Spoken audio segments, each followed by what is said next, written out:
Bismillahirrahmanirrahim. Assalamualaikum warahmatullahi wabarakatuh.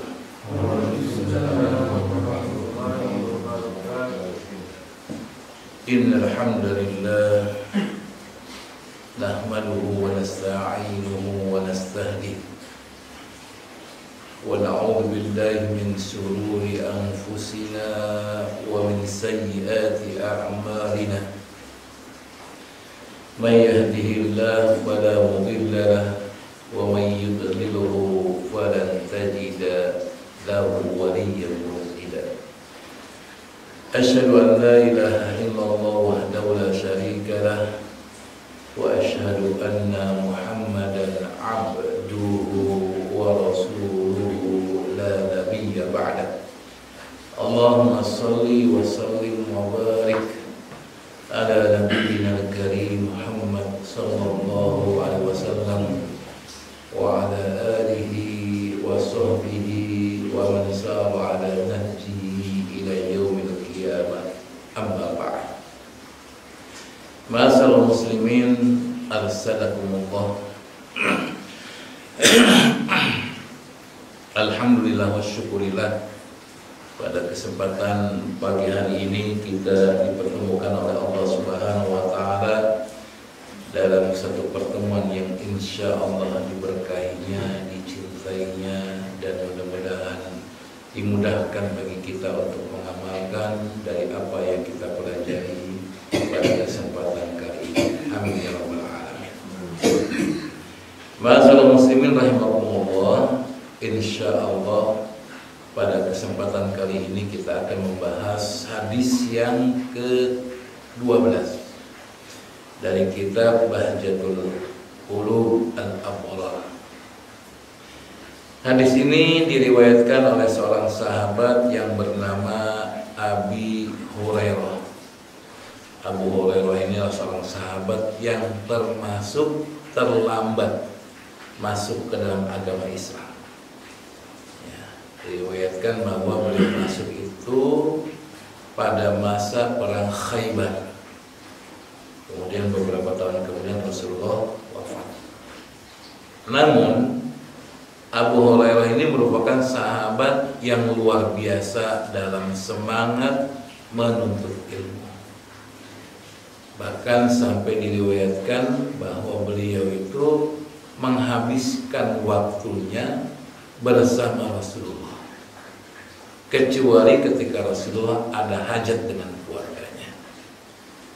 Kalau misalkan Rasulullah keluar, pasti ada Abu Hurairah bersama Rasulullah kemanapun, sejak beliau masuk ke dalam agama Islam. Dan kemudian juga beliau membersamai para sahabat-sahabat Rasulullah yang dahulu mereka adalah orang-orang yang menyebarkan agama ini ke seantero Jazirah Arab. Karena para sahabat itu nggak menetap di Mekah, nggak menetap di Madinah. Ya, mereka semangat berjuangnya adalah keluar daerah, berdakwah kemana-mana. Walaupun kemudian juga ada yang balik lagi, tapi ada yang tidak balik lagi. Beliau pun belajar daripada para sahabat-sahabat utama ketika itu.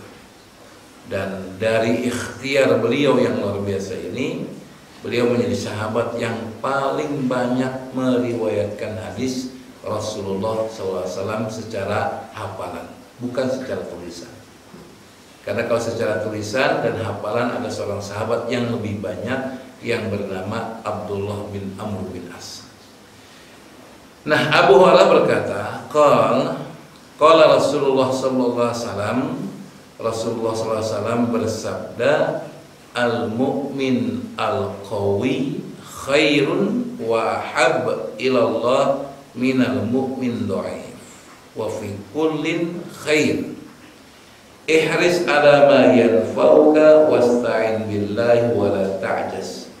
Fa in asabaka syai' fala taqul law anni fa'altu kada kana kada wa kada, walakin qul qaddarallah wa ma syaa fa'al fa inna law taftahu amal syaitan. Rawahu Muslim.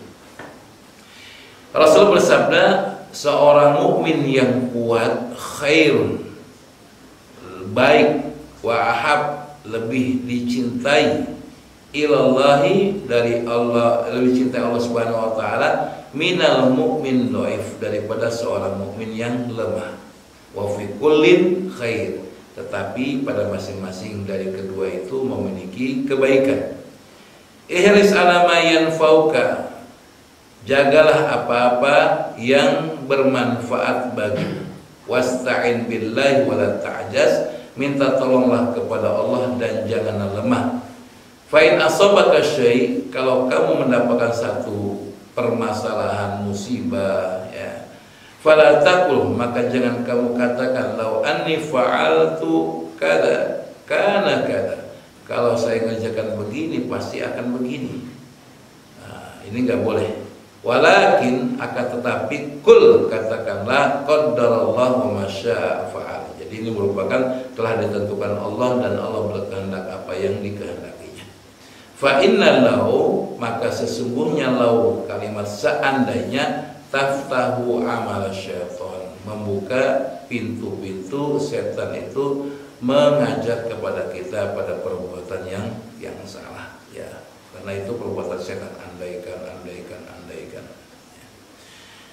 Nah, insya Allah hadis ini kalau saya perhatikan perlu 3 kali pertemuan, ya. Jadi biar biar memahami lebih dalam, ya.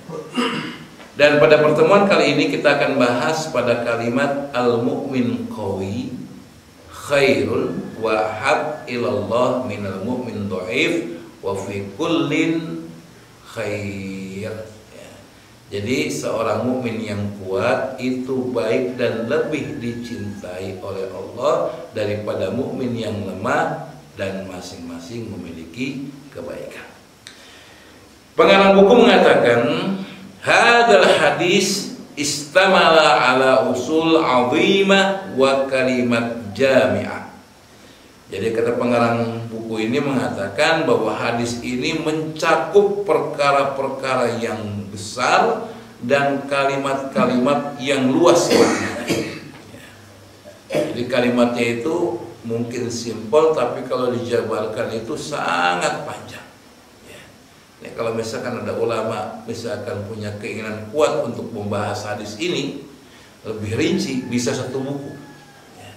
Saking banyak poin-poin penting yang sangat agung untuk dijelaskan kepada masyarakat.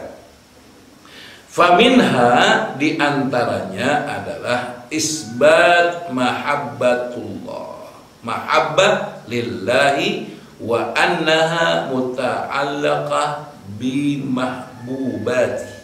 Ya, jadi menetapkan tentang kecintaan. Kecintaan siapa? Allah. Jadi di sini jelas sekali bahwa Allah Subhanahu wa taala itu adalah, kalau mungkin kita bahasakan, maha mencintai. Sangat mencintai hamba-hambanya. Kalau misalkan Rasulullah tidak cinta kepada hamba-hambanya, maka niscaya tidak akan dikatakan kalimat ini oleh baginda Rasulullah. Karena ingat, sudah kita pelajari bersama bahwasanya kalau perkataan Rasulullah itu adalah perkataan Allah, artinya diwahyukan oleh Allah Subhanahu wa taala. Jadi jangan sampai kita mengatakan ini adalah perkataan Rasulullah.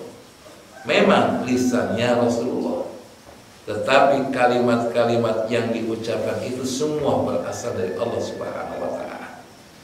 Makanya mahabbatullah itu ada.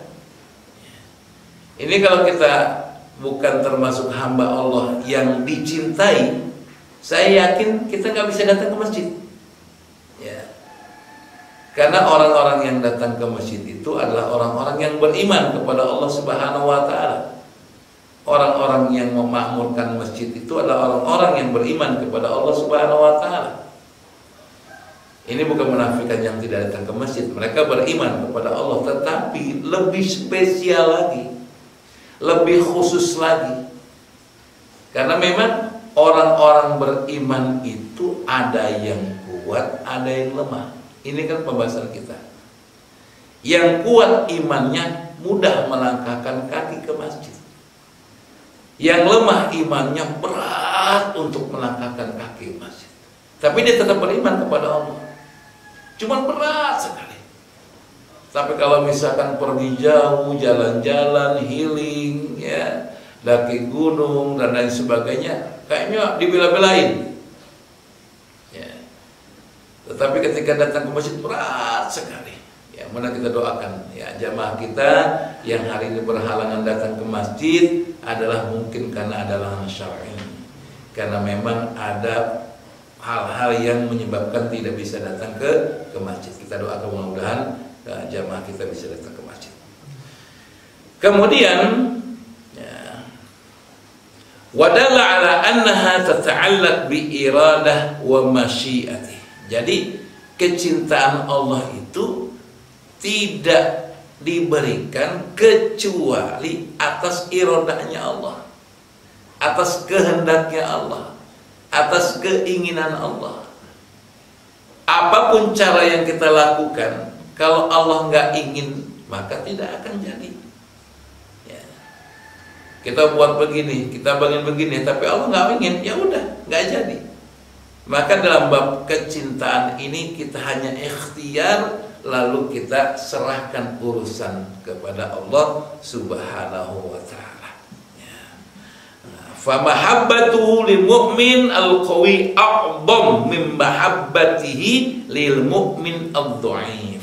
Bahwa kecintaan Allah kepada mukmin yang kuat itu lebih besar, a'dham, lebih besar daripada kecintaan kepada orang-orang yang beriman namun lemah.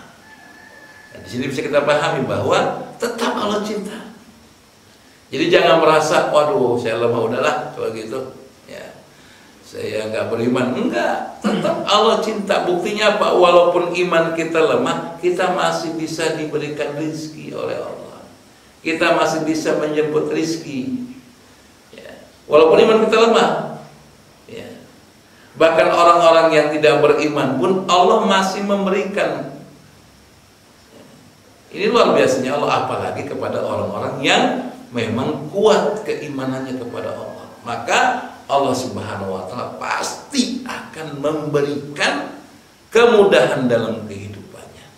Pasti Allah akan memberikan apa yang diinginkannya. Dia nggak khawatir masalah uang. Dia nggak khawatir masalah rizki. Karena apa?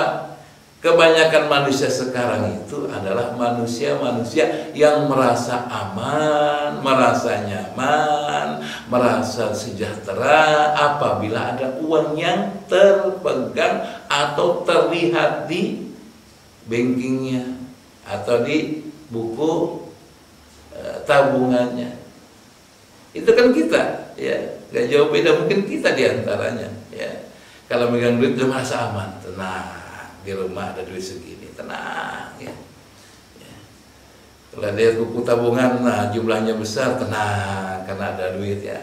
Padahal ketika tidak ada, dia tidak merasa nyaman, tidak merasa tenang. Ini kesalahan fatal. Kenapa? Karena yang memberikan rizki, yang memberikan uang itu Allah. Ya. Allah sudah memberikan uang kepada diri kita. Allah sudah memberikan rizki kepada diri kita. Jangan khawatir masalah uang, masalah rizki, nggak perlu khawatir. Ya. Karena pemiliknya Allah Subhanahu wa ta'ala. Tinggal kita pinta sama Allah dengan cara yang benar. Ya. Ya, walaupun kita punya uang di bank banyak, kalau caranya nggak benar, nggak akan dikasih sama bank. Ya, apalagi ini Allah yang menghidupi kita. Maka jangan khawatir masalah rizki. Ya, nggak perlu khawatir. Rizki kita sudah ada, tinggal minta sama Allah. Ya, tinggal minta. Masalah cepat atau lambat itu urusan Allah Subhanahu wa ta'ala. Tapi pasti, apalagi dalam penjelasan ulama, antara rizki dengan usia itu sangat terkait erat. Kalau orang itu mati, berarti rizkinya sudah habis. Kalau kita masih hidup, tanya apa? Rezeki kita masih ada, nggak perlu khawatir, ya. Nggak perlu khawatir. Ini yang harus kita luruskan akidah kita, keyakinan kita.